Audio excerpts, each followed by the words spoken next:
శ్రీ గురుభ్యో నమః. హరి ఓం. దంతాంచలేన ధరణీతలమున్నమయ్య పాతాళకేళిషు ధృతాదివరాగలీలం ఉల్లాఘనోత్ఫణఫణాధర గీయమాన క్రీడావదానం ఇభరాజముఖం నమామః.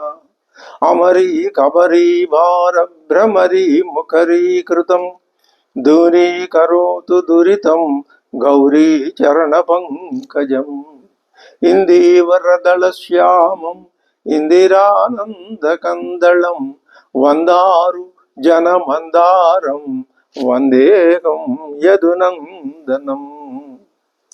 వాగర్ధావివ సంపృక్తౌ వాగర్ధ ప్రతిపత్తయే జగతః పితరౌ వందే పార్వతీ పరమేశ్వరౌ.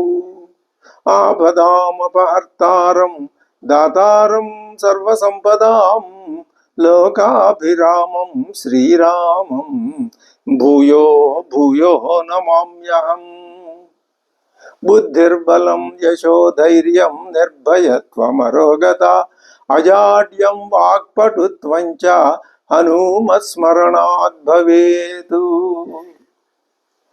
విరించిర్దీర్ఘాయుర్భవతు భవతా తత్పరశిరశ్చతుష్కం సంరక్ష్యం సఖలు భువి దైన్యం లిఖితవాన్ విచారః కో వా మాం విశద కృపయా పాతి శివతే కటాక్షౌ వ్యాపార స్వయమపి చ దీనావనపరః. ఫలాద్వా పుణ్యానాం మయి కరుణయా వా త్వయి విభో ప్రసన్నేపి స్వామిన్ భవదమల పాదాబ్జయుగళం కథం పశ్యేయం మాం స్థగయతి నమః సంభ్రమజుషాం నిలింపానాం శ్రేణిర్ నిజ కనకమాణిక్యమకుటైః. త్వమేకో లోకానాం పరమఫలదో దివ్య పదవీం వహంతః త్వన్మూలాం పునరపి భజంతే హరిముఖాః. కియద్వా దాక్షిణ్యం శివ తవ మదాశా చ కియతి కదా వా మద్రక్షాం వహసి కరుణాపూరిత దృశా. దురాశా భూయిష్ఠే దురధిప గృహద్వార ఘటకే దురంతే సంసారే దురిత నిలయే దుఃఖజనకే మదాయాసం కిన్నౌ వ్యపనయసి కస్యోపకృతయే వదేయం ప్రీతిశ్చేత్తవ శివ కృతార్థాః ఖలు వయం. సదా మోహాఢవ్యాం చరతి యువతీనాంకుశగిరౌ నటత్యాశాఖాస్వటతి ఝటితి స్వైరమభితః. కపాలిన్ భిక్షో మే హృదయ కపిమత్యంత చపలం దృఢం భక్త్యా బద్ధ్వా శివ భవదధీనం కురు విభో. శ్రీ గురుభ్యో నమః. హరి ఓం. కథయిత్వా సుదుఃఖార్తః సుమంత్రేణ చిరం సహ రామే దక్షిణకూలస్థే జగామ స్వగృహం గుహః. గుహుడు తన స్వగృహానికి వెళ్ళిపోయినాడు. ఎప్పుడు అంటే శ్రీరాముడు దక్షిణకూలస్థే యమునా నదికి దక్షిణం వైపుగా తిరిగి అది దాటి దక్షిణ దిక్కుగా ప్రయాణం ప్రారంభించాడు. అప్పుడు ఆయన అప్పటిదాకా సుమంత్రుడితో చాలాసేపు మాట్లాడాడు. మాట్లాడిన తర్వాత గుహుడు గృహోన్ముఖుడై వెళ్ళిపోయినాడు. సీతారామ లక్ష్మణులు ఏం చేశారు? గంగా నదిని దాటి ప్రయాగను చేరి భరద్వాజ మహర్షిని దర్శించటం, ఆయన వాళ్ళకి ఆతిథ్యాన్ని ఇవ్వటం, ఆ తర్వాత వాళ్ళు యమునా నదిని దాటి చిత్రకూట పర్వతాన్ని చేరుకోవటం, ఈ మున్నగు విషయాలన్నీ గుహుడు తన చారుల ద్వారా ఎప్పటికప్పుడు తెలుసుకొని ఆ విషయాలన్నింటినీ సుమంత్రుడితో యథాతథంగా పోసుకొచ్చినట్టు చెప్పాడు. ఇంకా ఇప్పుడు సుమంత్రుడు ఏం చేయాలి? సెలవు తీసుకుని అక్కడి నుంచి ఆయన అయోధ్యకి వెళ్ళాలి. బయలుదేరాడు. 3వ రోజు సాయంత్రానికి అయోధ్యకు చేరుకున్నాడు సుమంత్రుడు. అయోధ్య ఎలా ఉంది? ఈయన చేరుకునేసరికి శ్రీరాముడు లేని అయోధ్య మోగబోయి చిన్నబోయి ఉన్నది. సుమంత్రుని చూసి ప్రజలంతా వెంటబడి అభ్యద్రావన్ వెనక పరిగెత్తుకుంటే వచ్చారు. క్వరామహ ఇది పృచ్చంత, రాముడు ఎక్కడ రాముడు, తీసుకెళ్ళావు కదా మళ్ళీ తీసుకురాలేదేమిటి అని వాళ్ళ రాలేడు, తీసుకురాడు. మరి రాముడు వెనక్కి రాడు, ఆయన వనవాసానికి వెళ్ళాడు అని అందరికీ తెలుసు. అందరూ దశరథుణ్ణి కైకమ్మని తిట్టిపోశారు, తమ యొక్క దురదృష్టాన్ని తాము నిందించుకున్నారు. కానీ వాళ్ళ ఆశ అలాంటిది, రాముడు మళ్ళీ వచ్చేస్తాడేమో అనే ఒక ఆశ. ఎక్కడ రాముడు అని అడిగారు. వాళ్ళు గంగానదిని దాటి వెళ్ళిపోయారు, ఇంకా మళ్ళీ ఇప్పట్లో రారు అని సుమంత్రుడు వాళ్ళందరికీ జవాబు చెప్పాడు. అప్పుడు జనులు అడుగుతున్నారు, తీర్నా ఇది విజ్ఞాయ, ఓహో గంగానదిని దాటి వెళ్ళిపోయారా ఇది అని విజ్ఞాయ తెలుసుకొని, బాష్పూర్ణముఖాః జనాః, ప్రజలంతా కూడా బాష్పూర్ణముఖాః, కన్నీటితో నిండినటువంటి ముఖాలు కలవాళ్ళై, అహో ధిగితి నిశ్వస్య, నిట్టూర్పులు, బాధలు, వాళ్ళు విలాపం, హా రామేతి చ చుక్రుషు, ఆక్రోశించారు వాళ్ళు, ఎక్కడ రామా రామా అని. అది వాళ్ళ భక్తి, అది రాముని మీద ఉన్నటువంటి తెలుసును వాళ్ళకి. ఏం తెలుసును? రాముడు దేవుడే, ఎందుకని ఆయనలో అన్ని సుగుణాలు ఉన్నాయి. అసలు సుగుణాల సంగతి అలా ఉంచి ఆయన్ని చూస్తేనే వాళ్ళకి మనస్సంతా భక్తితో నిండిపోయి, ఈయన్ని మనం నిత్యము సేవిస్తే మన జీవితాలు ధరించిపోతాయి అనేటటువంటి ఒక భక్తి భావం వాళ్ళల్లో నిండా ఉంది. అదే వాళ్ళకి ఈ బాధకి కారణం, రాముడు కనపట్టలేదే అని తెలుసుకోవటానికి కారణం. ఇది ప్రజల యొక్క గొప్పతనం. అటువంటి స్థితే జీవుడు అన్న వాడికి రావాలి. అంతే తప్ప జీవ లక్షణాలని ఇంకా పెంచి పోషించుకుంటూ ఉండటం, దానివల్ల ఎన్ని వందల వేల జన్మలున్నా ప్రయోజనం లేదు. మరి ఈ అయోధ్య జనులు ఇలా రాముడు రాలేదని ప్రశ్నిస్తూ ఉన్న జనులు ఎంతో ముందు ఉన్నారు అని మనం అర్థం చేసుకోవాలి.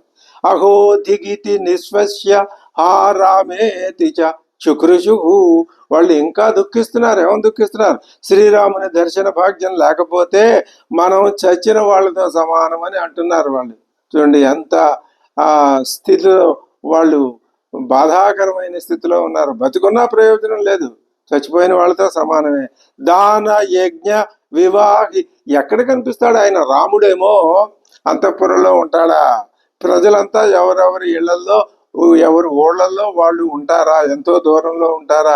వాళ్ళంతా పట్టాభిషేకాని కోసం వచ్చిన వాళ్ళ? సరే, బాగానే ఉంది. మరి ఎక్కడ కనిపిస్తాడు? అనేక సందర్భాల్లో రాముడు వాళ్ళకి అసలు రాముడు ప్రతినిత్యము వాళ్ళకి బయటకు వచ్చి దర్శనం ఇస్తూనే ఉన్నాడు. ఎక్కడెక్కడ? దాన యజ్ఞ వివాహేషు, ఎవరింట్లో వివాహం జరిగినా రాముడు రావాల్సిందే. ఎవరి ఇంటి ఎక్కడ యజ్ఞం జరిగినా రాముడు రావాల్సిందే. ఎక్కడ దాన జపాదులు జరుగుతున్నా అక్కడికి రాముడు రావాల్సిందే. ఇప్పుడు వస్తూనే ఉన్నాడు, అప్పుడు వచ్చాడు, ఇప్పుడు వస్తున్నాడు. అయితే అదే తేడా. అది మనం ఆ భేదాన్ని అధిగమించే దృష్టి కలిగితే రామాయణం మన పాలిటికి కల్పవృక్షమే, పెన్నిది, మనం నిత్యం భావించుకోవచ్చు. దాన యజ్ఞ వివాహేషు సమాజేషు మహత్సు చ, పెద్ద పెద్ద సమావేశాల్లో కూడా నద్రక్ష్యామః పునర్జాతు ధార్మికం రామమంతరా, ఇంకా ఆయన్ని మేము నద్రక్ష్యామః చూడలేమేమో. ఇలాంటి సందర్భాల్లో రాముడు మాకు ఇప్పటిదాకా కనిపించాడు, ఇక ముందు కనపడడు అనుకుంటే ఎప్పుడూ కనపడ్డాడు. ఆ కనిపించిన వాడు రాముడేనా అని అనుమాన దృష్టితో చూస్తే రాముడు కాదనే తెలుస్తుంది. కానీ రామ లక్షణాలు ఎక్కడున్నాయో లక్షణాలను బట్టి రాముణ్ణి గ్రహించడం, తెలుసుకోవటం అనే ఒక విద్య చేత అయితే అది ఈ ప్రజలకి కొంచెం చేత అయినట్టుగా ఉంది, కొంచెం చేత కానట్టుగా కూడా కనిపిస్తుంది. వాళ్ళు ఏమని బాధపడుతున్నారు? ఇంకా మాకు కనపడరు. ఇది ఒక అంతరం మధ్యలో. సుమంత్రుడు దశరథ భవనాన్ని చేరుకున్నాడు. ఒంటరిగా వచ్చిన సుమంత్రుని చూసి అంతఃపుర స్త్రీలంతా హాహాకారం చేశారు. సుమంత్రుడు దశరథుడికి సాష్టాంగ ప్రణామం చేశాడు. శ్రీరాముడు చెప్పమన్న మాటల్ని దశరథుడితో చెప్పేశాడు. ఆయన పని అయిపోయింది. ఆ దశరథుడు ఏం విన్నాడో ఏం అర్థం చేసుకున్నాడో తెలియదు. సతూష్ణీమేవ తచురుత్వ, అలాగా ఒక నిస్తేజస్కమైనటువంటి ఆ శైలితో, తూష్ణీం భావంతో ఆ సుమంత్రుడు ఏం చెప్తున్నాడో ఏమన్నాడో, విభ్రాంత చేతస మూర్ఛితో న్యపతద్భూమౌ రామశోకాభిపీడిత. ఆయనకి నిరంతరం రామశోకమే. ఆ రామశోకం చేత అభిపీడితుడై పపాత భూమౌ, ఆయన మళ్ళీ మూర్ఛపడిపోయినాడు. కౌసల్య సుమిత్రుడు ఆ లేవనెత్తి కూర్చోబెట్టారు. అప్పుడు కౌసల్య దశరథుడితో అంటోంది, ధర్మాత్ముడైన పుత్రుణ్ణి వనవాసానికి పంపావు, ఇప్పుడు దుఃఖిస్తే ఏం లాభం? సుమంత్రునితో మాట్లాడండి, ఆయన రామ సందేశం తీసుకుని వచ్చాడు, ఇక్కడ కైకమ్మ లేదు, మీరు నిర్భయంగా మాట్లాడండి అని ఆమె కూడా ఆ దుఃఖంతో మూర్చిపోయింది. వారిద్దరిని చూసి అంతఃపుర స్త్రీలంతా బిగ్గిరిగా ఏడ్చారు. అంతఃపురం నుండి వెలువడిన రోదనలు విని పౌరులు కూడా శోకసాగరంలో మునిగిపోయారు. ఆ సమయంలో కౌసల్య ఎంతగా దుఃఖంతో కుమిలిపోయిందో మనం ఈ మాటలను బట్టి తెలుసుకోవచ్చు. ఇమం తస్య మహాభాగ దూతం దుష్కరకారిణ వనవాసాదను ప్రాప్తం కస్మాన్న ప్రతిభాషసే. ఏ మహానుభావ, మహారాజా, వనవాసాత్ రాముడి దగ్గర నుంచి అనుప్రాప్తం వెనక్కి వచ్చినటువంటి సుమంత్రుడితో ఎందుకు నువ్వు మాట్లాడటం లేదు? అద్యేమం అనయం కృత్వా యపత్ర బసి రాఘవ ఉత్తిష్ట సుకృతం తేస్తు శోకే నశ్యాత్ సహాయత. ఇప్పుడు శోకిస్తే ఏం లాభం? శోకే నశ్యాత్, ఏమీ ప్రయోజనం లేదు. దేవ యస్యాహ భయాద్రామం నాను పృచ్చసి సారథిం నేగతిష్టతి కైకేయి విశ్రబ్ధం ప్రతిభాష్యతాం. ఇక్కడ కైకమ్మ లేదు, నువ్వు విశ్రబ్ధంగా యథేచ్ఛగా నువ్వు రాముని గురించి ఏమేమి అడగాలనుకున్నావో, లేకపోతే నీ మనసులో ఏ మాటలని నువ్వు బయటకు అనాలనుకున్నావో నువ్వు మాట్లాడు, చెప్పేసాయి అంటూ కౌసల్య కూడా నేల మీద పడిపోయింది. కొంతసేపటికి దశరథుడికి స్పృహ వచ్చింది. అతి కష్టం మీద తేరుకున్నాడు. శ్రీరామ వృత్తాంతం తెలుసుకోవాలి అని అప్పుడు సుగ్రీవుణ్ణి పిలిచాడు. అప్పటిదాకా ఆయన ఏ స్థాయిలో ఉన్నాడో, మనస్సు ఎలా ఉందో, అసలు అది జాగ్రత్త దశో, నిద్రా దశో, బాధ తప్త హృదయం దశో ఏమిటో తెలియదు. ఆయన స్థితి ఎలా ఉంది ఇప్పుడు? రామమేవా అనుశోచంతం దుఃఖశోక సమన్వితం వృద్ధం పరమ సంతప్తం నవగ్రహమివ ద్విపం. కొత్తగా పట్టుకుని బంధించి తీసుకొస్తే ఒక ఏనుగుని, దాని పరిస్థితి ఎలా ఉందో ఈయన పరిస్థితి కూడా అలాగే ఉందిట. ఒక పోలిక చెప్పాడు ఆయన రామమేవ అనుశోచంతం, రామా అని దుఃఖించడమే అదే పని. దుఃఖ శోక సమన్వితం వృద్ధుడు పరమ సంతప్తం, చాలా బాధపడుతున్నాడు. వినిశ్వంసం ధ్యాయంతం అస్వస్థమివ కుంజరం, అది ఆ నవగ్రహమివ ద్వీపం. తన యొక్క బంధింపబడినటువంటి ఏనుగు తన కుంజరాధిప ఆ సమూహానికి అధిపతిని తలుచుకుని ఎలా అది బాధపడుతుందో, ఈయన శ్రీరాముని తలుచుకుని ఎలా బాధపడుతున్నాడు అంటాడు. మరి సుమంత్రుడు ఆయన ఎలా ఉన్నాడు? ఆయన పరిస్థితి ఎలా ఉంది? రజసా ధ్వస్తాంగం, దుమ్ము కొట్టుకున్న శరీరం, అశ్రుపూర్ణ ముఖం దీనం.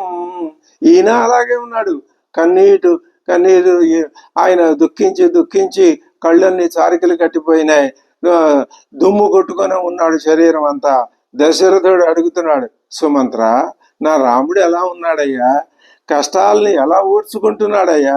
హంసతూలికా తల్పాల మీద శయనించేవాడే నా రాముడు కటికి నేల మీద ఎలా దిక్కులేని వాళ్ళగా నిద్రిస్తున్నాడయ్యా?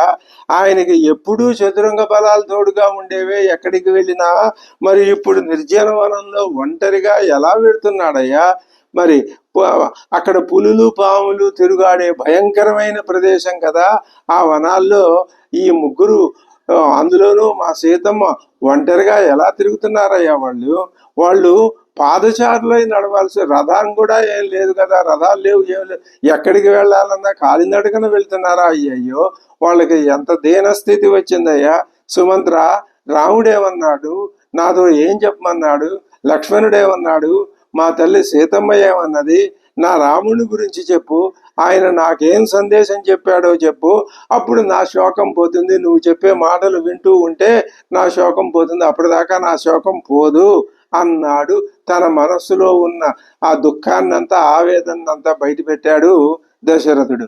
అప్పుడు సుమంత్రుడు అంటున్నాడు, మహారాజా, శ్రీరాముడు ధర్మబద్ధంగా చేతులు జోడించి అబ్రవీన్ మాం మహారాజ ధర్మమేవ అనుపాలయం. రాముడు ధర్మబద్ధంగా మాట్లాడాడు, అంతేగాని తద్వ్యతిరేకంగా ఒక్క మాట మాట్లాడలేదు. ఆయన మాట్లాడిందంతా ధర్మమే. అబ్రవీత్ మాం మహారాజా ధర్మమేవ అనుపాలయం అంజలిం రాఘవ కృత్వా. నీకు అంజలి చేశాడయ్యా. శిరస అభిప్రణామ్యచ, నీకు శిరస ప్రణామం చేశాడు, చేసి ఈ మాటలు చెప్పమంటున్నాడు. ఏంటి, ఎందుకని? శిరస సూత మద్వచనాత్ తస్య తాతస్య విదితాత్మనః. మధ్య మధ్యలో రాముడు మాట్లాడినటువంటి మాటల్లో ఒక మాట మనం జాగ్రత్తగా అర్థం చేసుకుంటే, మనం కాదు దశరథుడు అర్థం చేసుకుంటే ఆయన శోకం కొంత తగ్గుతుంది. కానీ ఆ స్థాయిలో లేడు దశరథుడు. అంటున్నాడు శ్రీరాముడు, సూత మద్వచనాత్, నా మాటలు చెప్పు. ఎవరితో? మమ తాతస్య, మా తండ్రి గారితో. మా తండ్రి గారు ఎటువంటి వాడు? విదిత ఆత్మనః, అద్భుతమైన విశేషణం. తాతస్య, తండ్రి గారికి, విదితాత్మనః తాతస్య, ఆత్మజ్ఞానం కలిగిన మా తండ్రి గారికి. కానీ ఆత్మజ్ఞానం కలిగిన వ్యక్తిలాగా ఆయన ఇంకా చేయలేకపోతున్నాడు, మాట్లాడలేకపోతున్నాడు, దుఃఖాన్ని ఉపశమింపచేసుకోలేకపోతున్నాడు. అది ఆయన ప్రారంధం, అంతే, అది ఆ లక్షణం. ఏమే శిరస వందనీయస్య, ఆయన నాకు శిరస వందనీయుడు. వంద్యౌ పాదౌ మహాత్మనః, ఆయన పాదాలకి నేను నమస్కారం చేసి చెప్తున్నానని చెప్పు. ఈ మాటలే దశరథునికి ఓదార్పు మాటలబ్బా. రాముడు నన్ను గురించి ఇలా అన్నాడా అని ఆయన ఎంతో ఆసక్తిగా కాసేపు ఆ దుఃఖాన్ని మరిచిపోయి వింటున్నాడు. సర్వం అంతఃపురం వాచ్యం సూత మద్వచనాత్వయ. మా తండ్రి గారికే కాదు, నీ మాటలు మొత్తం అంతఃపురంలో ఉన్న స్త్రీలకి, మా తల్లులకి, అందరికీ అర్థం కావాలి. ఆరోగ్యం అవిశేషేణ యథార్హం చ అభివాదనం.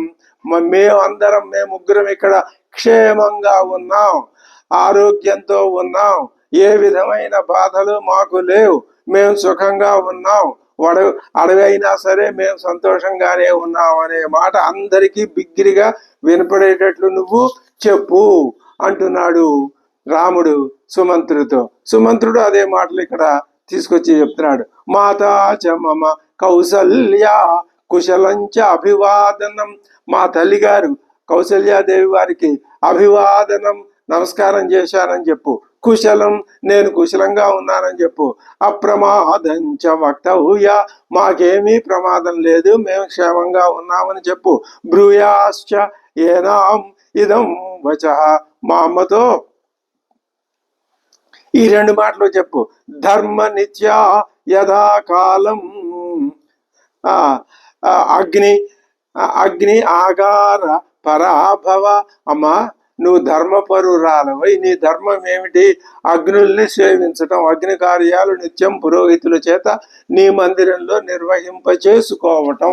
నీ పేరు మీద వాళ్ళు పురోహితులే చేస్తారు, నువ్వు అది నీకు ఎప్పటి నుంచో అలవాటు కదా, వివాహం దగ్గర నుంచి అది అలవాటు కదా.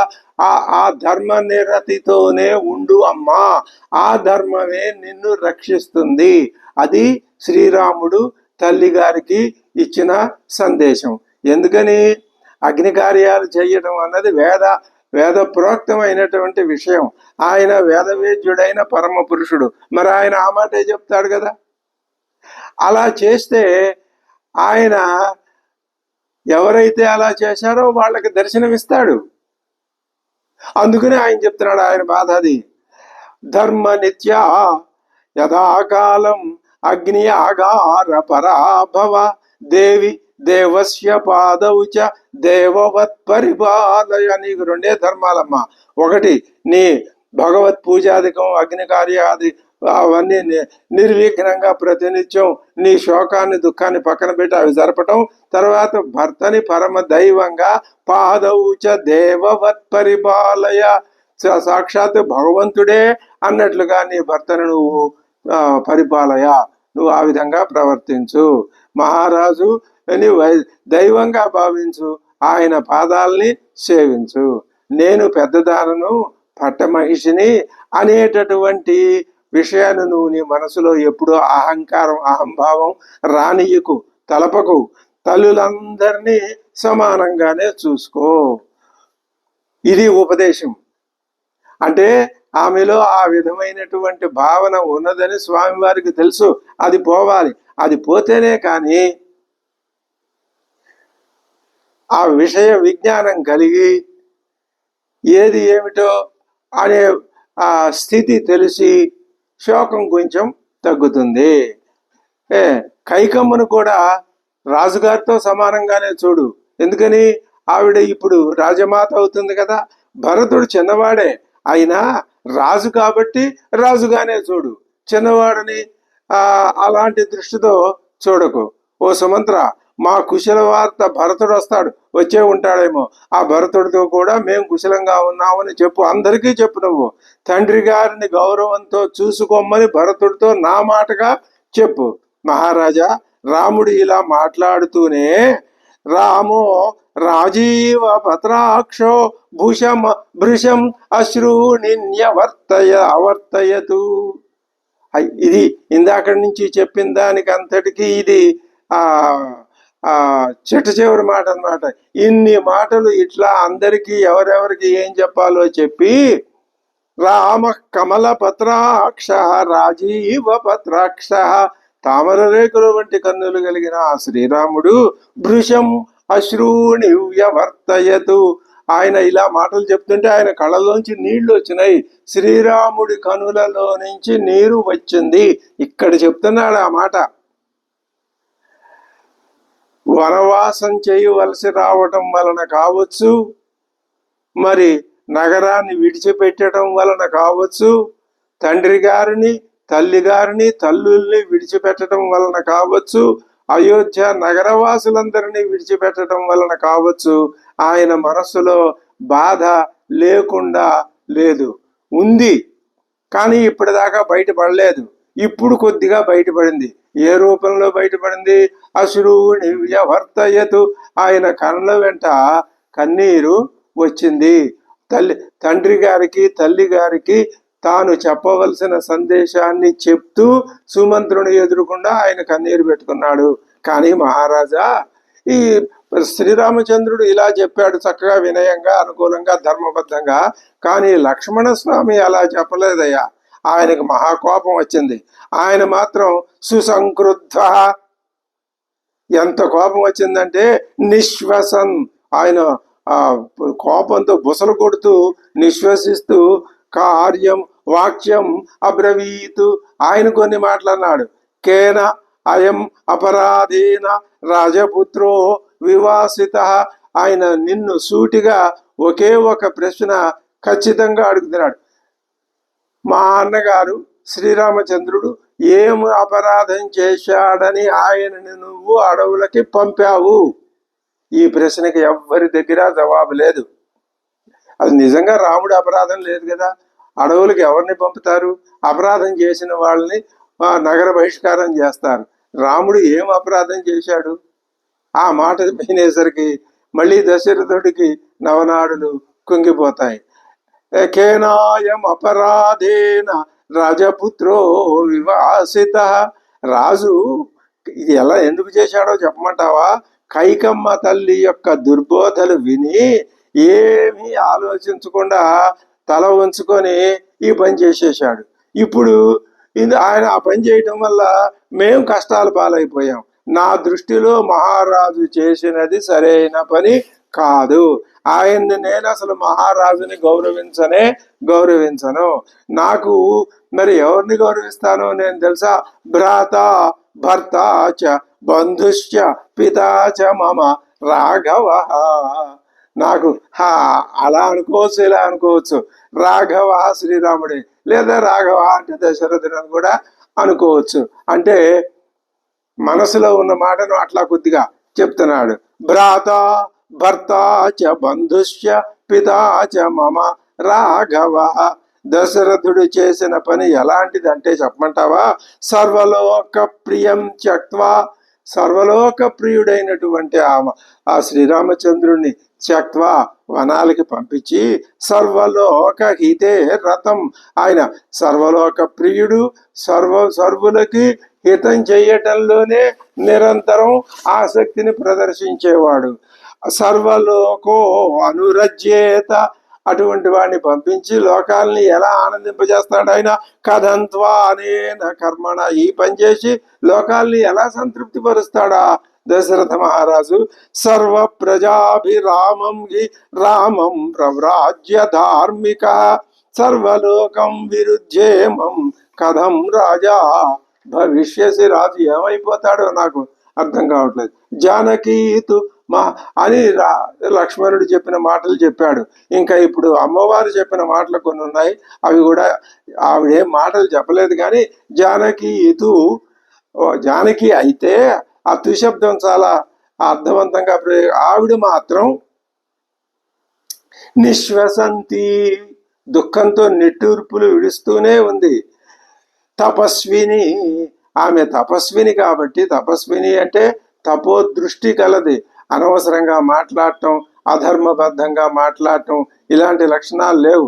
ఆమె భూతోపహత చిత్తేవ, ఒక భూతాల చేత ఆక్రమింపబడిన మనస్సు కలిగినదా అన్నట్లుగా విష్ఠిత విస్మిత స్థిత, ఆవిడ విస్మితురాలై ఆశ్చర్యపోయి విష్ఠిత, చేష్టలు లేకుండా స్థిత, ఒక భూతం ఆవేశించిన మనిషిలాగా అలా నిశ్చేష్టురాలై ఉండిపోయింది. ఆమె ఒక్క మాట కూడా చెప్పలేదు. ఉద్వీక్ష్యమాణ భర్తారం ముఖేన పరిశుష్యత ముఖేన, ఎండిపోయిన ముఖంతో, నీరసంగా ఉన్న వాడిపోయిన ముఖంతో భర్తారం ఉద్వేక్ష, ఆ భర్త అయినటువంటి శ్రీరామచంద్రుని చూసి ముమోచ సహసా బాష్పం, ఆమె కూడా వెంటనే వేగంగా ఆమె కళ్ళ నుంచి కన్నీరు వచ్చినాయి. మాం ప్రయాతం ఉదీక్షస, నేను బయలుదేరి వస్తుంటే నన్ను చూసి ఆవిడ కళ్ళ వెంబడి నీళ్లు వచ్చినాయి. అయ్యా, ఒక్క మాటలో వారి స్థితి ఎలా ఉందో చెప్తాను విను. తదైవ రామో అశ్రుముఖ కృతాంజలికి, రాముడు అశ్రుముఖుడు కృతాంజలికి, ఇలా రెండు చేతులు కలిపి నమస్కారం పెట్టే ఉన్నాడు. కనుల వెంబడి ధారాపాతంగా కన్నీరు వస్తూనే ఉన్నది. స్థితో భవతు లక్ష్మణ బాహుపాలిత, లక్ష్మణుడు ఆయన ప్రక్కనే నిలబడ్డాడు. ఆయన చెప్పాల్సిన కోపంతో ఉన్న మాటలు చెప్పేసి లక్ష్మణ బాహుపాలిత, ఎవరు? శ్రీరాముడు. లక్ష్మణుడు ప్రక్కన నిలబడినటువంటి తన ప్రక్కన లక్ష్మణుడు ఉండగా శ్రీరాముడు తథైవ సీత రుదతి తపస్విని, ఆమె దుఃఖిస్తూనే ఉంది, విలపిస్తూనే ఉంది. తపస్విని నిరీక్షేతే రాజరథం తథైవ మాం, రథం వచ్చేస్తుంటే వెనక్కి తిరిగి వాళ్ళ ముగ్గురు, ఆ రాముడేమో అశ్రుపూర్ణ నయనాలతో, రాముడి ప్రక్కన ఒక ప్రక్కన లక్ష్మణుడు, మరొక ప్రక్క నిశ్చేష్టురాలైనటువంటి అమ్మవారు, ముగ్గురు అలా తెల్లబోయి తేరిపార మాటలు రాక అలా మోగపోయి అలా స్థాణువుల్లాగా నిలబడిపోయి రథం వంక చూస్తూనే ఉన్నారయ్యా అని వాళ్ళ యొక్క చేష్టల్ని కళ్ళకి కట్టినట్లు వర్ణించి చెప్పాడు సుమంత్రుడు. సో రథం వెళ్ళిపోయిన తర్వాత మీరు కాలినడక ప్రయాణాలు ఎందుకని సీతమ్మ అలా చూసింది అంటే వ్యాఖ్యాతలు చెప్తున్నారు. రథం వెళ్ళిపోతుంది, మరి ఇంక ఎన్ని సంవత్సరాలు తిరగాలి మనం అడవుల్లో, మరి ఇవంతా కాలినడకన తిరగాల్సిందే కదా. మరి సుకుమారుడైన శ్రీరాముడు కాలినడకన ఇదంతా, అది స్వామివారి మీద ఉన్నటువంటి భక్తికి పరాకాష్ట అమ్మవారికి. ఆయన పాదాలు ఎక్కడ కందిపోతాయో అని అమ్మవారి బాధ అని అక్కడ వ్యాఖ్యానం చెప్పారు. అది ఎంతో సముచితంగా ఉంది. ఇప్పుడు ఇక సుమంత్రుడు దశరథుడితో ఇంకా ఇలా అంటున్నాడు, శ్రీరాముని ఎడబాటు వలన, ఆయన తమకు కనిపించకపోవడం వలన ఆ ప్రభావం చరాచర ప్రకృతి మీద ఎలా ఉందో మరొక్క మారు సుమంత్రుడు దశరథుడితో చెప్తున్నాడు. దేవుడి చరాచర సృష్టి మీద, చరాచర లోకం మీద ఉందా? చర అచర. చర అంటే మానవులు, ప్రాణికోటి. అచర ఇదిగో ఈ పర్వతాలు, వనాలు, అడవులు, వృక్షాలు ఇలాంటివి, ఇవి వాటి మీద కూడా ప్రభావం ఉందా? ఉంది. అది ఎలా ఉంది? ఎందుకని ఎలా ఉంది అంటే, ఆ శ్రీరాముడు సర్వం కల్విదం బ్రహ్మ, బ్రహ్మ అంటే శ్రీరాముడే. ఆ మాట మనం మాటి మాటికి గుర్తు చేసుకోకపోతే మనం ఎక్కడ ఎలా మిగిలిపోతామో మనకు తెలియదు. సర్వం కల్విదం బ్రహ్మ, బ్రహ్మ అంటే రాముడే. ఇక్కడ మనం తాత్కాలికంగా రాముణ్ణి పరమాత్మగా చూస్తున్నాం. తర్వాత రాముడు కూడా మనకి పరమాత్మను చూపించి తాను పరమాత్మ అయిపోతాడు. రాముడు పరమాత్మ అయిపోయినాడు అంటే నువ్వు రాముడు అయిపోయినావు కాబట్టి నువ్వు పరమాత్మ అయిపోయినావు. ఆ స్థాయికి మనం వెళ్ళాలి. సరే, బాగుంది. అది ఇప్పుడు ఏమంటున్నాడు, చరాచర ప్రకృతి ఎలా ఉంది? వాళ్ళు అడవి మార్గంలో ముందుకు వెళ్ళిపోయారు. వాళ్ళకి నేను అంజలి ఘటించి దుఃఖాన్ని దిగమింగుకుంటూ రథం ఎక్కి నగరం వైపుకి అశ్వాల్ని మరల్చానయ్యా. కానీ ఈ అశ్వాలు ముందు కదిలితేనా? ఇవి కదలటలేదు. వాటికి అర్థమైపోయింది. కానీ ఆ గుర్రాలు నా మాట వింటలేదు. ఒక్క అడుగు కూడా అవి ముందుకు వేయటం లేదు. ఏ వనచరుల ద్వారానైనా శ్రీరాముడు మళ్ళీ సుమంత్ర నువ్వు రా అని నా కబురు పెడతాడేమో అని నాలో ఎక్కడో ఏదో ఒక ఆశ కనబడింది, ముంచింది. నేను దాని ప్రకారం ఏం చేశాను అని నేను ఆ గుహుని వద్దకు వెళ్ళి అక్కడ 3 రోజులు ఉన్నా. నేను ప్రయాణం వెంటనే 3 రోజుల కిందటే రావాలి, నేను రాలేదు. 3 రోజులు గుహుడి దగ్గరే ఉన్నాను. ఎందుకు ఉన్నాడు గుహుడు అంటే ఇదే అర్థమట. మళ్ళీ శ్రీరాముడు గుర్తు వచ్చి సుమంత్ర నువ్వు రా అని ఏ వనేచరుడు ద్వారా ఆయన కబురు చేస్తే గబగబా స్వామివారి దగ్గరికి వెళదామన్న ఆశతో ఉన్నాను. 3 రోజులైనా కూడా నాకు ఏ విధమైన కబురు రాలేదు. మహారాజా, నీ రాజ్యంలో సపుష్ప అంకుర కోరకాగ వృక్షాహ రామౌ వ్యసన కర్షితాహ పరిమ్లానాహ. ఆసన్ చెట్లన్నీ, చిగుళ్ళు, పువ్వులు, ఆకులు అన్ని పరిమ్లాన వాడిపోయినాయి. మామూలుగా ఉండవలసిన చెట్లు చిగుళ్లతో సహా ఎందుకు వాడిపోయినాయి? రాముడు వాటికి కనపడటం లేదు. అంటే వనాలు ఏ విధంగా రామ వియోగాన్ని అనుభవించటం వలన వాటిల్లో ఎటువంటి మార్పు వచ్చిందో ప్రకృతిని వర్ణించి చెప్తున్నాడు వాల్మీకి. దీన్ని బట్టి ఏమర్థం చేసుకోవాలి? సర్వం, మొత్తం అంతటికీ ప్రాణం ఆయనే, అంతటికీ స్వరూపం ఆయనే. చరాచర జగత్ యత్కించ జగత్యాం జగత్తు, ఇంత కూడా విడిచిపెట్టకుండా అంతటికీ స్వరూపం ఆయనే. ఆభరణం మొత్తానికి స్వరూపం బంగారం లాగా ఆయనే స్వరూపం. కాబట్టి అవి వాడిపోయి పరిమ్లానాహ ఉన్నాయి. ఉపతప్తోదక నద్య పల్వలా అని సరాంశిచ, చిన్న నీటి మడుగులేమిటి, సరస్సులేమిటి, నదులేమిటి, వాటిల్లో ఉన్న నీరంతా ఉంది కానీ మరిగిపోయి ఆవిరైపోయింది, బాగా వేడెక్కిపోయింది. వాటి యొక్క బాధను ఆ విధంగా చూపిస్తున్నాయి. ఈ వృక్షాలు ఈ విధంగా చూపిస్తున్నాయి, అశ్వాలు ఆ విధంగా చూపించాయి. పరిశుష్క పలాశాని వనాన్యుపవనాని చ, వనములు ఉపవనములు కూడా శుష్కం, ఎండిపోయిన పలాశములు, ఆ చెట్ల యొక్క చిగుళ్ళు కలిగినటువంటివి, అవి అలా ఉన్నాయి. నచ సర్పంతి సత్వాని, అది జంతువులు కదలటం లేదు, ఎక్కడివి అక్కడే ఉండిపోతున్నాయి. చరా అచరా. ఎందుకని కదలటం? వాటికి కదలాలి కదా, కదలకపోతే వాటికి ఆహారం సంగతి వదిలేశాయి. వ్యాళాహ నప్రచరంతి చ, అసలు నప్రచరంతి, ఒక్క కదలికే లేదు వాటిల్లో. రామ శోకాభిభూతం తతు నిష్కూజమభవద్వనం, వనమంతా నిష్కూజం, ఒక్క పక్షి కూత వినపట్టలేదంటే నమ్ము. ఎందుకని? రామ శోకాభిపీడితం, రామ వియోగం వలన అనే శోకం వలన పీడింపబడుతున్న వనాల్లో ఆ మా మృగాల్లో పక్షులు, పులులు వేటిల్లోనూ వాటి యొక్క ఆ చైతన్యం, వాటి యొక్క దినచర్య అనేది లేదు. అన్ని అలా స్తబ్దంగా ఉండిపోయినాయి. లీన పుష్కర పత్ర, ఎంత చక్కగా చరాచర ప్రకృతిని వర్ణిస్తున్నాడు. మనం ఈ శ్లోకాలని విడిచిపెట్టకుండా మనం చదువుకున్నట్టయితే మన మనస్సులో ఒక భక్తి భావం స్వర్ణమై, ఇప్పుడు మనం ఏదైనా ఒక వస్తువు తయారు చేయాలి అంటే ఒక పిండి నానబెట్టి దాంతో ఏదో ఒక భక్ష్యం వండుతారు. ఆ పిండిగానే ఉంటే భక్ష్యం ఎలా వండుతారు? వండలేరు. భక్తి అది మనస్సు భక్తి అనే రసంతో తడపబడితే అది మనల్ని ఆ స్వామి వైపుకి, తర్వాత పరమాత్మ వైపుకి మన దృష్టిని మరలించి మనని ముందుకు తీసుకువెడుతుంది. అది ఇక్కడ ఉన్నటువంటి భావం. లీన పుష్కర పత్రాశ్చ నరేంద్ర కలుషోదకా. పుష్కర తామర పువ్వులు అన్నీ కూడా అందులో అవి శిథిలమైపోయి ఉన్నాయి. కలుషోదకా, చెరువులు, సరస్సులన్నీ కలుషితమైన నీటితో నిండిపోయినాయి. సంతప్త పద్మాహ పద్మిన్య, సరస్సులన్నీ కూడా తామర పువ్వులన్నీ బాగా అవి శిథిలమైపోయినాయి.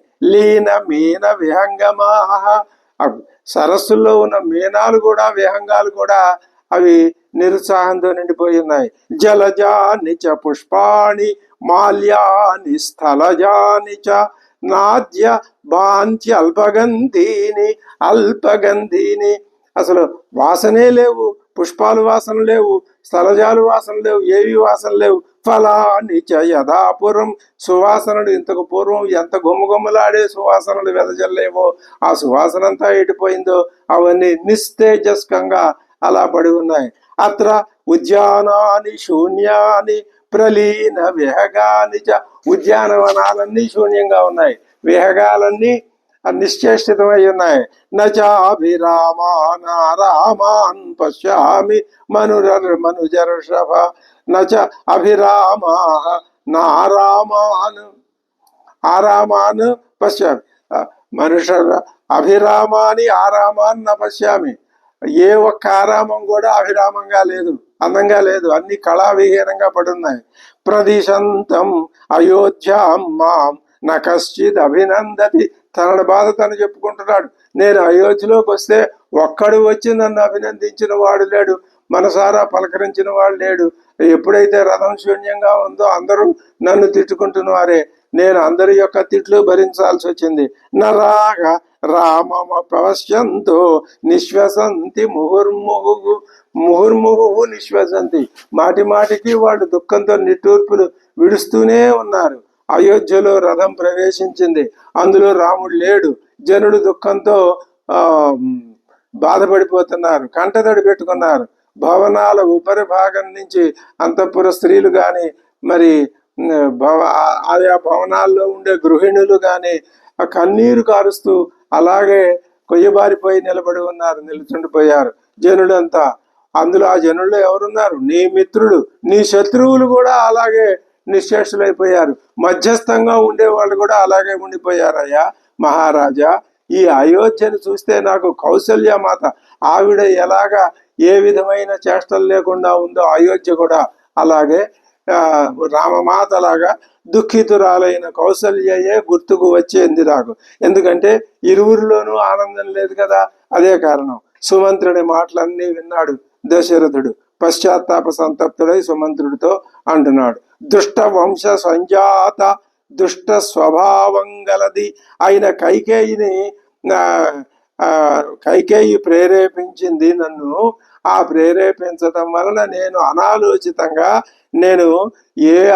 ఎవరితోని ఒక్క మాట కూడా ఆలోచించు, అది నేను చేసిన తప్పు అంటున్నాడు. చెప్పగల వృద్ధులతో, ఆ మంచి ఆలోచన చెప్పగలిగిన వృద్ధులు చాలా మంది ఉన్నారు, వాళ్ళలో ఏ ఒక్కళ్ళతోటి నేను సంప్రదించకుండా ఈ పని చేశాను. దీనివల్ల వచ్చినటువంటి ఫలితాన్ని నేను అనుభవించవలసి వస్తున్నది. నేను ఒక్క స్త్రీ మాట విని మోసపోయాను. స్నేహితులతోని, మిత్రులతోటి, మంత్రులతోటి నైగములతోటి. నైగములు అంటే వేదాంగవేత్తలు, వాళ్ళని పిలిచి అడిగినా వాళ్ళు సరైన సలహా చెప్పేవాళ్ళే. నాకు ఎవ్వరితోటి ఆలోచించకుండా ఈ పని చేశాను. ఎందుకు చేశాను అంటే అదే విధి లిఖితం, ఇలా జరగవలసి ఉంది కాబట్టే, రాముడు వనాలకి వెళ్ళవలసి ఉన్నది కాబట్టే ఇది ఇలా జరిగింది. నా బుద్ధి నాకు సరి అయినటువంటి దారిని చూపించలేదు కాబట్టి కులనాశకరమైన ఇంతటి ఆపద నాకు వచ్చి పడింది. కైకేయ్యా వినియుక్తేన పాపాభిజన భావయా మయా న మంత్ర కుశలై వృద్ధై సహ సమర్థితం. నేను మంత్రాంగం చెప్పగలిగిన, ఆలోచన చెప్పగలిగినటువంటి వృద్ధులతో కానీ, మిత్రులతో కానీ, మంత్రులతో కానీ ఎవరితోటి కూడా నేను సమర్థితం, నేను సంప్రదించలేదు. ఎందువల్ల పాపాభిజన భావయ కైకేయ వినియుక్తేన, కైకేయి చేత ఈ విధంగా నేను వంచబడి నియోగించబడి, ఆమె పాపాభిజనురాలు కాబట్టి పాప కార్యాలు చేయించటంలో ఆవిడ ఆ విధంగా చేసింది కాబట్టి, నా సుహృద్భి నామాత్రై అమాత్యై మంత్రయిత్వా నైగమై మయా అయమర్థ సమ్మోహాత్ శ్రీహేతో సహసాకృత. ఇప్పుడు పశ్చాత్తాపడుతున్నాడు దశరథుడు. మయా స్త్రీహేతో, ఒక స్త్రీ మాటలు విని, సమ్మోహాత్ మోహంతో ఆలోచన నశించిపోయి, బుద్ధి జడమైపోయి, సహసాకృత అజ్ఞానంతో ఈ పని నేను చేసి పారేశాను. భవితవ్యతయా నూనం ఇదం వా వ్యసనం మహతు. ఇది ఇంత పెద్ద దుఃఖం నాకు వచ్చి పడింది. భవితవ్యతయ, ఇలా జరగవలసి ఉంది కాబట్టే వచ్చి పడింది. కులస్యాస్య వినాశాయ, ఈ కుల వినాశనానికే ఈ పని జరిగింది. ప్రాప్తం సూత యదృచ్ఛయ, అనుకోకుండా ఇలా జరిగిపోయింది. ఓ సూత, లోగడ నేను నీకు ఏదైనా ఇంత చిన్న ఉపకారం చేసి ఉండవచ్చునేమో, చేశానని కనుక నువ్వు అనుకున్నట్లయితే ఒక ఉపకారం నాకు ఇప్పుడు నువ్వు చేయి. ఏం చేస్తావు? నన్ను శీఘ్రముగా రాముడి దగ్గరికి తీసుకుపో. నేను ఎప్పుడైనా నీకు ఇంత చిన్న ఉపకారం చేసి ఉంటే దానికి కృతజ్ఞతగా నువ్వు ఇప్పుడు ఈ విధంగా నీ రుణం తీర్చుకో, నన్ను రాముడి దగ్గరికి తీసుకో. ఎంత దీనస్థితికి వచ్చి మాట్లాడుతున్నాడు దశరథ మహారాజు. సూత యజ్జస్తి కించిత్ మయా తు సుకృతం కృతం, నేను ఎంతైనా ఇంత చిన్న ఉపకారం చేసినా, త్వం ప్రాపయా ఆశు మాం రామం ప్రాణాహ సత్వ సంత్వరయంతి మాం. నా ప్రాణాలు నన్ను సంత్వరయంతి, వేగిరి పెడుతున్నాయి ప్రాణాలు, అవి నన్ను ఉద్రేకింపజేస్తున్నాయి.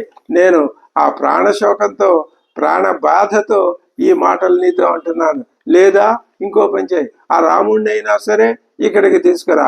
న శక్ష్యామి వినా రామం ముహూర్తమపి జీవితం.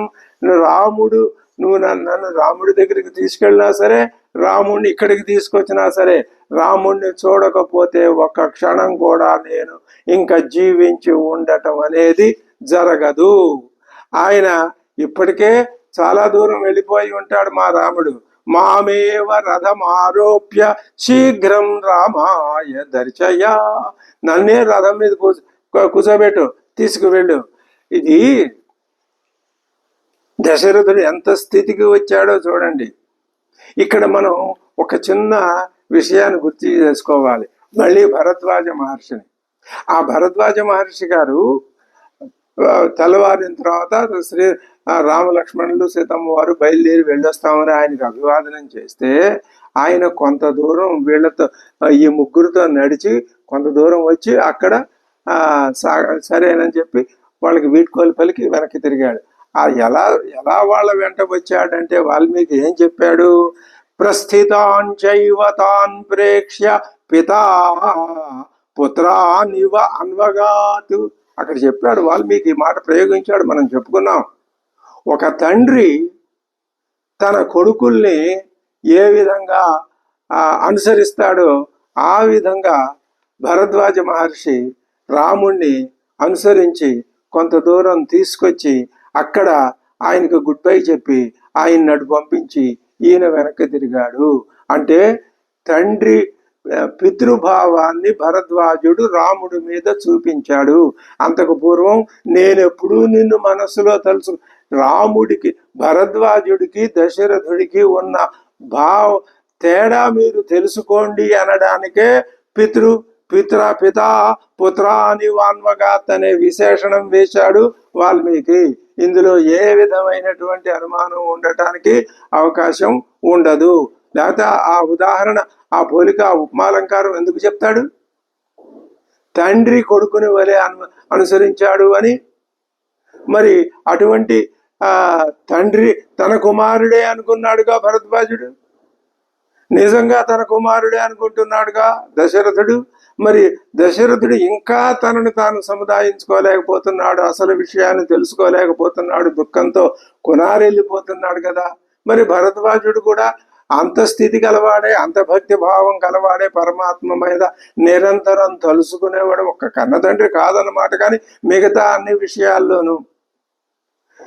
ఇప్పుడు ఈనాటికి లోకంలో ఎన్ని వందల వేల లక్షల మంది రాముణ్ణి తండ్రిగా, కుమారుడిగా, మరి భర్తగా భావించిన వాళ్ళు ఎంతమంది లేరు? వాళ్ళందరూ అటువంటి ఎందుకు అలా భావిస్తున్నారు అంటే, ఆ సాన్నిహిత్యం వలన తమలో ఉన్నటువంటి అజ్ఞానం పోయి తమ యొక్క మోక్ష మార్గం తమకి సుగమం అవుతుంది అనేది భావన. అదే అసలు ఆ భావనతోటే రాముడు అవతారం ధరించి భూలోకానికి వచ్చింది. అదే రాముడు ప్రయాణించే ప్రయాణం, మనం వెళ్ళవలసిన ఆయుధం కూడా అదే. మరి భరద్వాజ మహర్షికి, దశరథుడికి ఎంత తేడా చూపించాడో దీన్ని బట్టి. నా రాముడిని చూస్తేనే నేను బ్రతకగలను, లేకపోతే నేను బ్రతకలేను అంటున్నాడు. లోహితాక్షం మహాబాహుం ఆముక్త మణికుండలం రామం యదిన పశ్యేయం గమిష్యామి యమక్షయం. రాముణ్ణి యదిన పశ్యేయం, నేను గనక చూడకపోయినట్లయితే, గమిష్యామి యమక్షయం, యమలోకానికి నేను వెళ్ళిపోతాను, నేను మరణించి తీరుతాను. ఇప్పుడు ఎటువంటి రాముడు? లోహితాక్షం మహాభాగం ఆముక్త మణికుండలం, మణికుండలాలతో భూషింపబడినటువంటి మహాబాహువులు కలిగిన, లోహితాక్షం ఎర్రటి కనులలో ఎర్రటి జీరలు కలిగినటువంటి ఎర్రదామర పువ్వులు లాంటి రేకుల్లాంటి కనులు కలిగిన రామం యదిన పశ్యామి, నేను చూడలేకపోతే నేను మరణించేస్తాను. హా రామ హా రామానుజ హా హా వైదేహి తపస్విని నమాం జానీత దుఃఖేన మ్రియమాణమనాథవతు. నేనిక్కడ అనాథుడిలాగా మ్రియమాణం, మరణిస్తూ సగం మరణించేశాను, అయిపోయింది, ఇంకో కొంచెమే ఉంది, ఆ కొంచెం కూడా అయిపోతే సంపూర్ణ మరణం నన్ను ఆక్రమించేస్తుందని. రామా, ఓ రామానుజ, ఓ లక్ష్మణ, ఓ తల్లి సీతమ్మ అని ఆయన ఆర్తనాదాలు చేస్తున్నాడు. దశరథుడు మళ్ళీ కౌసల్య వైపుకి తిరిగి కూడా ఒక మాట అంటున్నాడు. కౌసల్య, నేను బ్రతికుండంగా ఈ దుఃఖంలో నుంచి బయటపడలేను, ఎప్పుడు బయటపడతాను? మరణమే నాకు ఈ దుఃఖంలో నుంచి మోక్షాన్ని కలిగిస్తుంది అంటూ మూర్ఛితుడై శయ్య మీద నిట్టలిలుగా పడిపోయాడు ఆ దశరథ మహారాజు. ఆ తర్వాత చూసి ఆ కౌసల్య భయపడిపోయింది. ఇతి విల్లపతి పార్థివే ప్రణష్టే కరుణతరం ద్విగుణంచ రామహేతో. రాముని కారణంగా ఆయన ఆ విధంగా ఆ శయ్య మీద విరగదీసుకు పడిపోతే, వచనమను నిశమ్య తస్య దేవి, దేవి అయిన కౌసల్య ఆయన వచనం నిశమ్య విని భయమగమతు, ఆమె భయపడిపోయి వణికిపోయింది. ఏమిటిరా బాబు, ఏం కర్మ ముసుగు వస్తుందో అంటే, ఆవిడ మనస్సు ఏదో ఒక కీడుని, ఇంకా ఏం కీడు, ఆయన మహారాజు మరణోన్ముఖుడుగా ఉన్నాడు అని ఆవిడ గజగజ వణికిపోయింది. తతో భూతోపసృష్ట ఇవ వేపమానా పునః పునః, ఒక భూతం పట్టినట్టు గజగజ గజ వణికిపోతూ, వేపమాన వణికిపోతూ, పునః పునః ధరణ్యాం గత సత్వా ఇవ కౌసల్య. బలవంతా పోయింది, నీరసంగా ఎక్కడో లోపల నుంచి నూతులోంచి గొంతుకులాగా అంటున్నది సుమంత్రుడు, సుమంత్ర వారు లేనిదే నేను కూడా ఒక్క క్షణం బతకను. ఆవిడికి ఇంకా ఎక్కువైపోయింది, దశరథుడిని చూసి ఈవిడ ఇంకా నీరసం ఎక్కువైపోయి నన్ను కూడా రాముడి దగ్గరికి, లక్ష్మణుడి దగ్గరికి, సీతమ్మ దగ్గరికి చేర్చు. ఇక్కడ విధి విలాసం అంటే ఇదే. అందరికీ శ్రీరాముడి సన్నిధే కావాలి, దశరథుడికి శ్రీరాముడి సన్నిధి కావాలి, కౌసల్యకి కావాలి. ఒక సుమిత్ర మాత్రం ఆవిడ నిశ్చలంగా ఒక మహాయోగినిలాగా అలాగే ఉండిపోయింది, విలాపం లేదు, ఏమీ లేదు. ప్రజలకి కావాలి, మరి అంతఃపుర స్త్రీలు కూడా వాడు కొంతవరకు దుఃఖించి వదిలిపెట్టారు. అది ఆ శ్రీరాముడు మాత్రం తమతో ఉన్నట్లే ఉండి దూరం అయిపోయాడు. మళ్ళీ ఎప్పుడు కనపడతాడో తెలియదు, అసలు కనపడతాడో కనపడ్డో కూడా తెలియదు. ఇది జీవుడి వేదన. దశరథుడు, కౌసల్య, సుమంత్రుడు ఇప్పటిదాకా వీళ్ళలాగానే బాగా దుఃఖంతో బాగా కుమిలిపోయాడు. కానీ ఈయన కొంచెం కొద్దిగా తేరుకుంటాడు. ఇప్పుడు అది చూస్తాం మనం. వీళ్ళు మాత్రం ఇంకా తేరుకోలేకపోతున్నారు, కౌసల్య, దశరథ మహారాజు. మరి ఇదే జీవుని యొక్క ఆవేదన. విషయం తెలియక అజ్ఞానంలో ఉండేటటువంటి దుర్భరమైన పరిస్థితి. దీనికి ఏమిటి మార్గం? సునిశ్చితమైనటువంటి వేదాంత మార్గమే, కానీ అది అంత తేలిగ్గా పట్టుబడేది కాదు. ఎన్నో పూర్వజన్మల పుణ్యం చేసుకుంటేనే కానీ ఆ వేదాంత జ్ఞానం ఈషణ్మాత్రమైన వాసన మనస్సుకి పట్టదు. అది పట్టి పోతే పోవచ్చు, మళ్ళీ యథాప్రకారం అయిపోతాడు ఈ జీవుడు. కానీ పోకుండా నిలుపుకోవటం ఆ అస్మదాదులు చేయవలసినటువంటి పని. ఇప్పుడు పుణ్యం చేసుకున్నాం, మనకి ఆ నిరంతరం వేదాంత వాసన ఉండటం వలననే మనం ఏం చేస్తున్నాం, ఇప్పుడు రాముణ్ణి ఆలంబనంగా చేసుకుని, అది ప్రధానం. ఏదో ఒక ఆలంబనం లేకపోతే మన భక్తి భావం నిలవదు. మన యొక్క అంతరంగం పరమాత్మతో ఏకం కాదు. క్రమక్రమంగా అజ్ఞానాన్ని విడిచిపెట్టలేదు. ఇది ఒక పెద్ద గొప్ప ఇదేది పట్టు తుమ్మెద ఇంకొక పురుగుని తీసుకొచ్చి దాని చుట్టూ ముయ్యమని అంటూ ఉంటే అది ఏ విధంగా మారిపోతుందో, ఆ రామభక్తి అనేది ఒక ఆలంబనంగా చేసుకుని మనం ఇలా ముందుకు వెళ్ళకపోతే మన వల్ల కాదు. ఇది మనం చేసుకున్న సుకృతమే. కానీ ఒక రకంగా ఆలోచిస్తే ధైర్యంగా, నిర్భయంగా, కౌసల్య కన్నా, దశరథుడి కన్నా శ్రీరామ భక్తులుగా మనమే మిన్న అని చెప్పవచ్చును.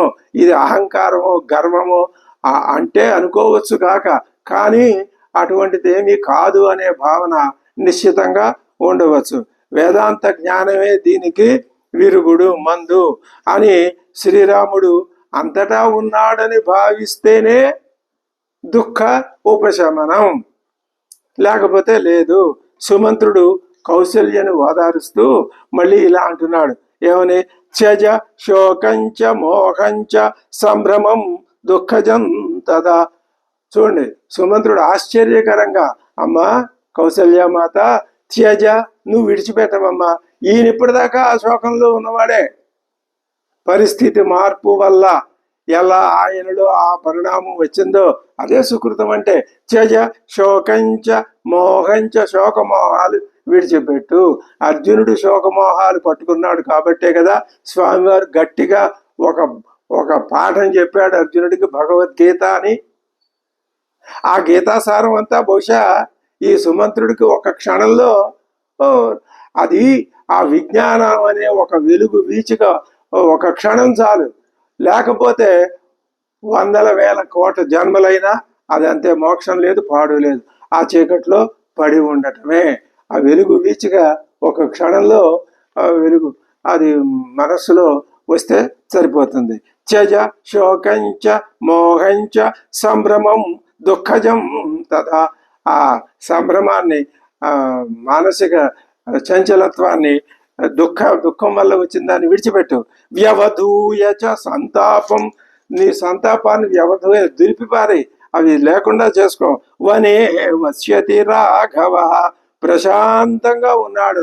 ఒక్క మాట అనుకో, రాముడు అడవుల్లో ప్రశాంతంగా ఉన్నాడు అనుకో, కొంత దుఃఖం తగ్గుతుంది. నీకు అది చేత కావట్లేదమ్మా అని ఆయన సుమంత్రుడు ఎంత భావ పరిణామం చెందిన తర్వాత, ఎంత ఆయనలో ఆ విధమైనటువంటి మార్పు వచ్చిన తర్వాత, ఆ వేడి కలిగిన తర్వాత, దుఃఖాన్ని అనుభవించి అనుభవించి అనుభవించి ఇప్పుడు అందులో నుంచి తేరుకుని ఈ మాట ఆయన కౌశల్యకి చెప్తున్నాడు. లక్ష్మణశ్చాపి రామస్య పాదౌ పరిచరన్ అనే, ఏం పర్వాలేదు, రాముడికి పాదాల్ని రాముని పాద పరిచర్య చేయడానికి లక్ష్మణుడు ఉన్నాడు. ఆరాధయతి ధర్మజ్ఞ పరలోకం జితేంద్రియ. అక్కడ లక్ష్మణుడిలో గొప్పతనాన్ని కనిపెడుతున్నాడు సుమంత్రుడు. ఆయన ఎందుకు లక్ష్మణుడు స్వామివారిని సేవిస్తున్నాడు? ఆయన మోక్షం కోసమే, పరలోకం కోసమే స్వామివారి పాదసేవలో నిమగ్నుడయ్యాడు లక్ష్మణుడు. సీతమ్మ కూడా తన మనస్సుని శ్రీరాముడికి అర్పించి ఆయన పాదాల మీదే లగ్నం చేస్తున్నది. శ్రీరాముని అనురాగాన్ని ఆ విధంగా ఆవిడ పొందుతున్నది. ఆయన పాదసేవ చేసి పరలోకానికి ప్రాప్తిని సిద్ధం చేసుకుంటున్నాడు లక్ష్మణుడు. ఇద్దరు స్వామివారి సేవలోనే ఉన్నారమ్మా, నీకేం పర్వాలేదు. ఆమెలో వనవాస దైన్యం అనేది ఏమాత్రం లేదు. ఎవరిలో? సీతమ్మలో. ఆవిడ హాయిగా నగరంలో ఎలా ఉందో ఇప్పుడు వనవాసంలో కూడా అలాగే ఉంది, అక్కడ కూడా అలాగే ఉంది. బాలేవ రమతే సీత, బాలాయువ. ఇక్కడ అంతఃపురంలో ఉన్నటువంటి ఆమె ఎలా ఉందో ఇక్కడ అలాగే ఆవిడ కూడా అక్కడ బాల అబాల చంద్ర నిభానన, పూర్ణచంద్రుడితో సమానమైనటువంటి ముఖం కలిగిన అమ్మవారు అక్కడ అలాగే ఉంది. రామ రామే హి అధీన ఆత్మ, రాముని యొక్క అధీనమైన ఆత్మ కలది. విజనే వనే సతి, వనంలో విజనాలైన వనాల్లో ఉంటూ కూడా రమతే సీత తస్మిన్, ఆయన అయ్యవారిలో రమతే రమిస్తూ ఉన్నది. ఆయన చూసుకుని కాలక్షేపం చేస్తున్నది, ఆయన ఆమెలోనే ఉన్నది. అంటే అర్థం ఆ స్వామివారు ఆవిడ మనస్సులో. ఇద్దరూ విడివిడిగా అనుకున్నట్లయితే అమ్మవారి మనస్సులో అయ్యవారు నిరంతరం ఉన్నాడు, ఆవిడెప్పుడు ఆయన తలుచుకుంటూనే ఉంటుంది. అలాగే అమ్మవారు ఎప్పుడు అయ్యవారి మనసులోనే కూడా ఉన్నాడు, ఆయన ఎప్పుడు తలుచుకుంటూనే ఉంటాడు. అలాగే రాముడు లక్ష్మణుడు స్వామివారి పాదసేవ చేస్తున్నాడు, ఇద్దరికి వదిన గారికి రాముడికి పాదసేవ చేస్తున్నాడు. ఆయన ఎప్పుడు వాళ్ళిద్దరూ ఆయన మనస్సులో ఉంటారు. అది గొప్పతనం. వారిద్దరూ ఒకరి మనసులో ఒకరు ఉంటారు, ఇద్దరూ కలిసి లక్ష్మణుడి మనసులో ఉంటారు. లక్ష్మణుడు దూరంగా ఉన్నాడో దగ్గరగా ఉన్నాడో ఎవరికి కావాలమ్మా, వాళ్ళు ఆ లక్ష్మణుడిని పక్కన పెట్టు, లేదు లక్ష్మణుడితో కూడా కలుపుకో, లక్ష్మణుడు రాముడు ఒకటే అనుకో, అప్పుడు సీతారాముల్ని నీ మనసులో పెట్టుకో. ఇంకా దూరంగా ఎక్కడ ఉంటారు వాళ్ళు? నీ మనసులో ఉంటే, నీ మనసు నీలోనే ఉందిగా, బుద్ధి గుహలో పెట్టుకో. ఆమెలో వనవాస దైన్యం లేదు. బాలే రమతే సీత తద్గతం హృదయం హి అస్యాహ తదధీనంచ జీవితం. ఎంత స్పష్టంగా చెప్తున్నాడు వాల్మీకి. తద్గతం హృదయం, ఆమె హృదయము తద్గతమైనది అంటే రాముని యందు రమిస్తున్నది. రామగతమైన హృదయం కలది అమ్మవారు. తదధీనంచ జీవితం, స్వామివారి అధీనమే అమ్మవారి జీవితం. అయోధ్యాపి భవేత్ తస్యాహ రామహీనా తథావనం. రామహీన అయినా వనమే అయోధ్య. ఆమెకు వనంలో రాముడు ఎక్కడ ఉంటే అక్కడే అది అయోధ్య అన్నట్టుగా ఆవిడ చెప్పిందిగా, సుమిత్ర గారు మాత చెప్పిందిగా, ఆవిడ అలాగే చేస్తున్నది.